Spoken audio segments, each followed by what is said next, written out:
Hello, good evening, students. Today's class we will discuss the topic that is algae. Algae में हम लोग देखिए we are studying plant kingdom as we know. तो उसमें plant kingdom के अंदर हम लोग जब इस टॉपिक को पढ़ेंगे एल्गी फंजाई, तो आपको ज़्यादा इसमें सोचने की ज़रूरत नहीं पड़नी चाहिए कि ये भी प्लांट किंगडम के अंदर ही इंक्लूडेड है। तो जैसा कि आपको पता है कि algae are chlorophyll bearing simple thalloid autotrophic and largely aquatic animal. देखिए क्लोरोफिल भी है इसके अंदर, सिंपल है मतलब ये कॉम्प्लेक्स स्ट्रक्चर इसका नहीं होता। थैलॉइड होता है, मीन्स थैला लाइक स्ट्रक्चर जो इसको फैलाने में हेल्प करता है। अभी हम डायग्राम में देखेंगे तो यू विल सी कि what the thalloid means, thalloid का क्या मतलब होता है। ऑटोट्रॉफिक, बिल्कुल जब भाई क्लोरोफिल प्रेजेंट है तो ऑटोट्रॉफिक इन नेचर होगा ही होगा, क्यों? क्योंकि ये अपना खाना खुद बना लेते हैं। एंड लार्जली एक्वेटिक, पानी मतलब ज़्यादा लिक्विड में पाए जाते हैं, पानी में पाए जाते हैं, ठीक है। और ये ज़रूरी नहीं है कि फ्रेश वाटर के अंदर ही पाए जाए, ये दोनों वाटर में पाए जा सकते हैं। ये फ्रेश वाटर में भी पाए जा सकते हैं और मैरिन वाटर में भी पाए जा सकते हैं, ठीक है। They occur in variety of other habitat, कई और जगह पर भी पाए जा सकते हैं। मॉइस्ट स्टोन के ऊपर पाए जाते हैं, ठीक है। जैसे जो गीली पत्थर होती है ना, जैसे बारिश की वजह से जो बहुत ज़्यादा गीला हो जाता है, तो आप देखा होगा आप लोगों ने कि उस पत्थर के ऊपर एक ग्रीन कलर के पूरे एरिया में फिसलन जैसा क्रिएट हो जाता है, ठीक है, पत्थर के ऊपर ग्रीन कलर का, एंड दैट इज़ एल्गी, ठीक है। सॉइल के ऊपर होता है, वुड के ऊपर जो सड़ जाती हैं लकड़ियाँ उनके ऊपर भी ये पाई जाती है। And some of them also occur in association with fungi. कुछ ऐसे होते हैं जो फंजाई के साथ भी जुड़े हुए होते हैं, जिसको हम लोग लाइकन के नाम से जानते हैं। एंड कुछ एनिमल्स के ऊपर भी पाए जाते हैं, कुछ एनिमल के ऊपर भी पाए जा सकते हैं। मतलब एक एनिमल है उसके ऊपर एल्गी ऑलरेडी प्रेजेंट है तो उसके ऊपर भी पाया जा सकता है, जिसका एक बेस्ट एग्जांपल है आपका स्लॉथ बियर। आप देखिएगा डायग्राम में आपको दिखाई देगा, बड़ा अच्छा मतलब ऑर्गेनिज्म है ये, जिसके ऊपर एल्गी पाया जाता है। The form and size of algae are highly variable.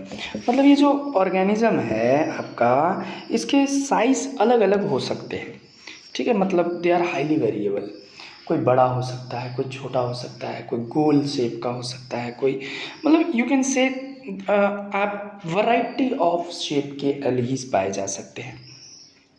Ranging from colonial form like Volvox, अभी मैं डायग्राम दिखाऊंगा, and filamentous form like Ulothrix and spirogyra. तो कॉलोनियल का मतलब है ये गोल, मतलब एक ग्रुप में भी पाए जा सकते हैं, कॉलोनी के फॉर्म में भी पाए जा सकते हैं, या फिलामेंटस मतलब एक रेसे लाइक स्ट्रक्चर के फॉर्म में भी पाए जा सकते हैं। तो जो कॉलोनियल है उसका नाम है वॉलवॉक्स, और जो आपका फिलामेंटस है उसका नाम है Ulothrix and Spirogyra. A few of marine forms such as kelps form massive plants body.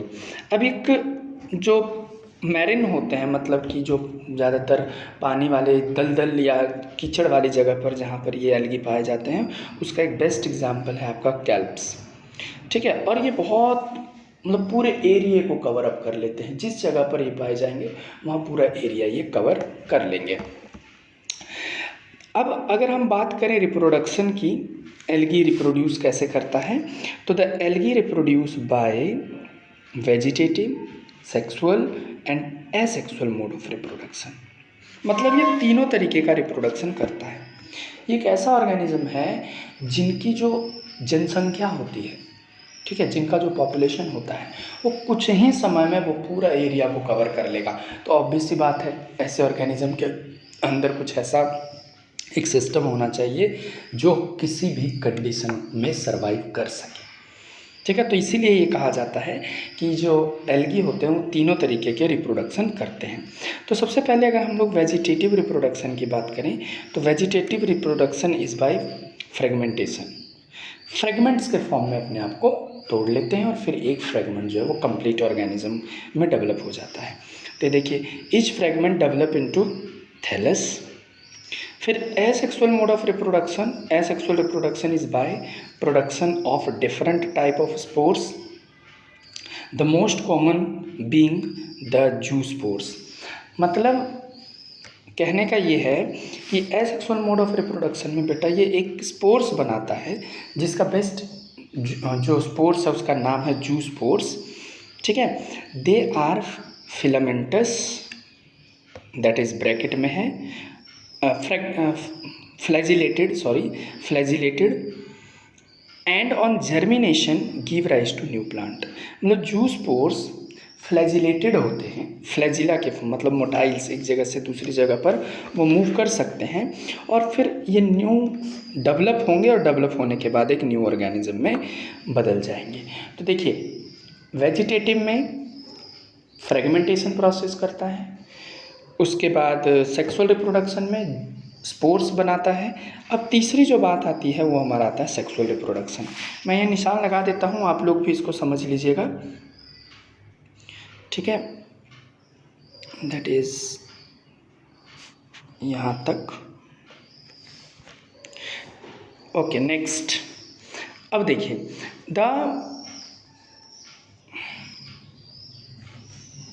तो ये आप निशान लगा लीजिएगा और समझ लीजिएगा।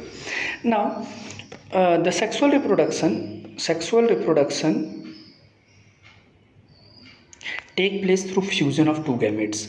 जब दो गैमेट्स फ्यूज होते हैं तब सेक्सुअल रिप्रोडक्शन होता है, ये तो आपको पता ही है। ठीक है। अब वो दो गैमेट्स के नाम कौन कौन से होंगे? मेल के अंदर कोई और गैमेट्स होगा, फीमेल के अंदर कोई और गैमेट्स होगा। तो ऑब्वियस सी बात है कि जब दो गैमेट्स मिल रहे हैं तो दोनों गैमेट्स के नाम भी अलग अलग होने चाहिए। तो these gametes can flagellated and similar in size और non flagellated but similar in size.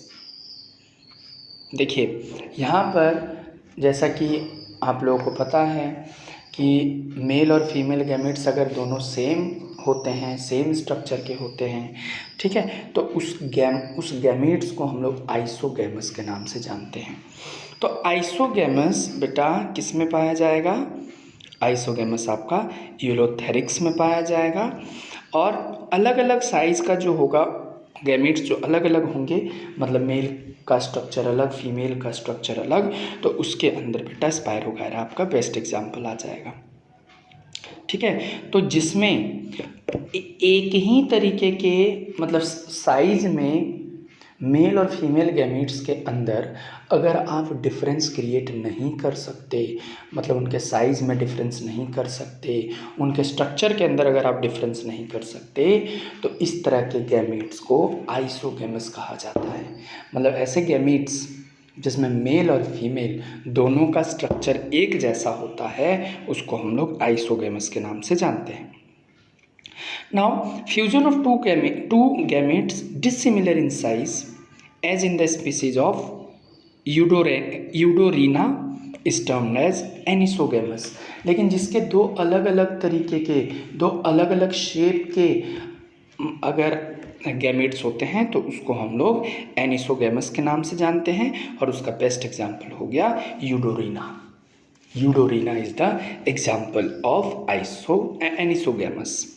Now ये जब दोनों गैमेट्स मिलते हैं तो जाइगोट बनते हैं, ये तो आपको पता ही है। तो the fusion between one large non motile female gametes and smaller motile male gametes is termed as oogamous. Oogamous है क्या?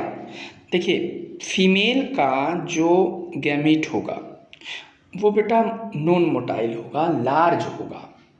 नॉन मोटाइल मतलब मूव करने वाला नहीं होगा, लार्ज होगा। ठीक है। लेकिन जो मेल गैमेट्स होगा वो स्मॉलर होगा और मोटाइल होगा। और इन दोनों के बीच में अगर फ्यूज़न हो जाता है, ठीक है, तो उसको हम लोग क्या नाम देंगे, oogamous का नाम से जानेंगे। और best example is Volvox and Fucus, ठीक है, Volvox and Fucus is the best example. Next जो टॉपिक इसमें देखिए, यहाँ पर आपको बहुत सारे एल्गी के एग्जाम्पल गिवन है।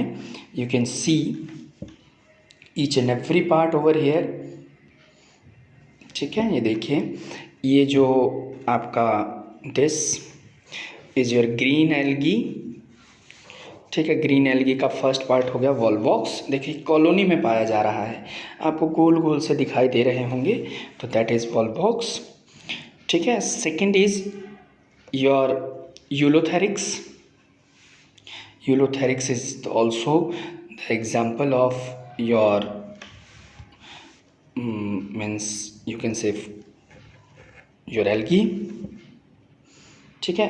एक सेकेंड, इसी तरह थर्ड पार्ट में हम लोग जाएं तो वी हैव ब्राउन एल्गी। ये देखिए ऊपर वाले जो थे वो ग्रीन एल्गी थे, अब नीचे वाले जो हैं वो हमारे ब्राउन एल्गी हैं, मतलब ब्राउन कलर के हैं।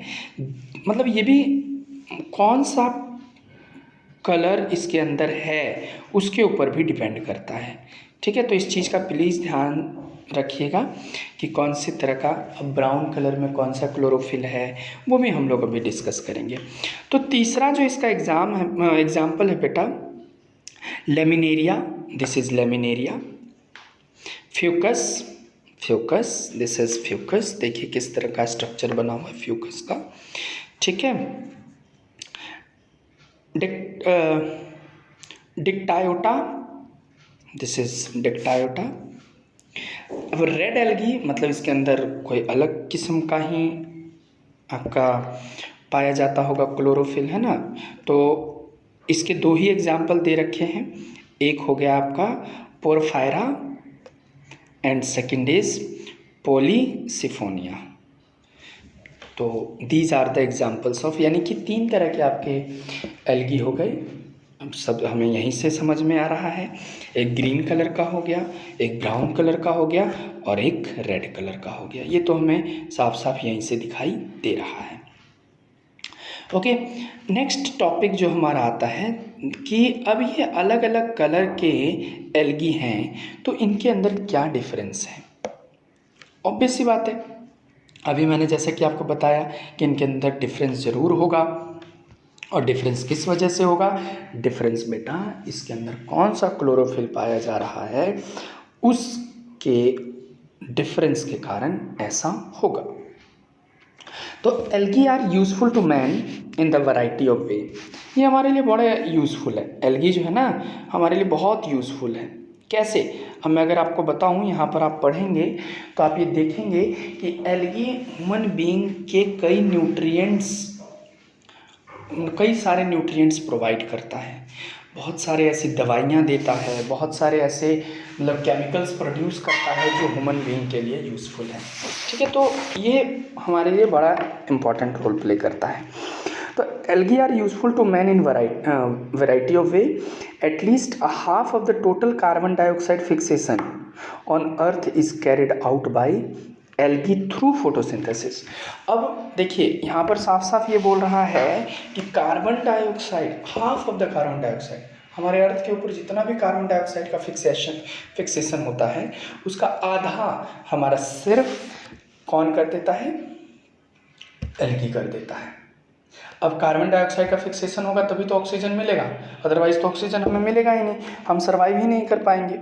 तो being photosynthetic they increase the level of dissolve oxygen in their immediate environment, क्योंकि ये तो फोटोसिंथेटिक है तो ये तुरंत एनवायरनमेंट के अंदर ऑक्सीजन प्रोवाइड कर देते हैं। They are the paramount importance as the primary producer of energy rich compound. ये एनर्जी रिच कंपाउंड भी है बेटा, मतलब हमें एनर्जी भी प्रोवाइड करता है। अब कौन से एनर्जी प्रोवाइड करता है इसके बारे में मैं अभी आपको समझाता हूँ। तो energy rich compound which form the basis of food cycle of all aquatic animals, मतलब एक्वेटिक एनिमल्स जो होते हैं उनको एनर्जी प्रोवाइड करता है। मैनी स्पीसीज ऑफ पोरफायरा, अभी थोड़ी देर पहले ही पढ़ा था ना पोरफायरा के बारे में।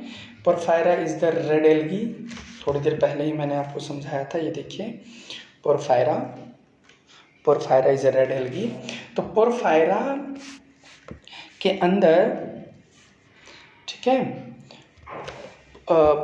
Many species of Porphyra that is Laminaria and Sargassum, ये एक और नया एग्जाम्पल आ गया, Sargassum, are among the 70 species of marine algae used as food.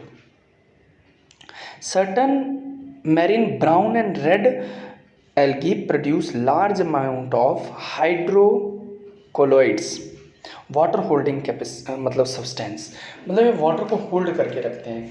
क्या होता है ना, बारिश वारिश की वजह से जब हमारा जो अर्थ के अंदर पानी एब्जॉर्ब करने की क्षमता ख़त्म हो जाती है किसी वजह से, तो उनको ये एल्गी ना होल्ड करके रखते हैं, ठीक है।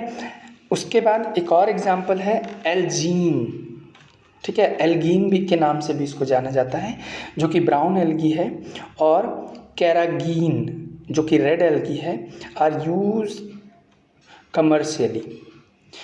अब अगार, एक अगार होता है बेटा, बहुत इंपॉर्टेंट रोल प्ले करता है अगार। अगर आप पढ़ेंगे अभी पूरी केमिस्ट्री में और बायो के अंदर भी, जो डीएनए फिंगरप्रिंटिंग के लिए जो यूज़ किए जाते हैं, एक पाउडर के फॉर्म में पाया जाता है। तो agar is one of commercial product obtain from Gelidium and Gracilaria. याद रखिएगा ये अगार इन्हीं दोनों एल्गी से बनते हैं। Are use to grow micro organism and in the preparation of ice cream and jellies. देखिए आइसक्रीम और जेली को भी बनाने के लिए काम में लाया जाता है अगार। इसी तरह Chlorella, a unicellular algae rich in protein, protein इसके अंदर होता है, is used as a food supplement even by space traveller. अब जो स्पेस ट्रेवलर होते हैं जिनको 4-4 दिन 5-5 दिन खाना नहीं मिलता है, तो वो क्या करते हैं, अगार की ये एल्गी के कैप्सूल्स लेके चले जाते हैं, जो कौन प्रोड्यूस करता है, क्लोरीला।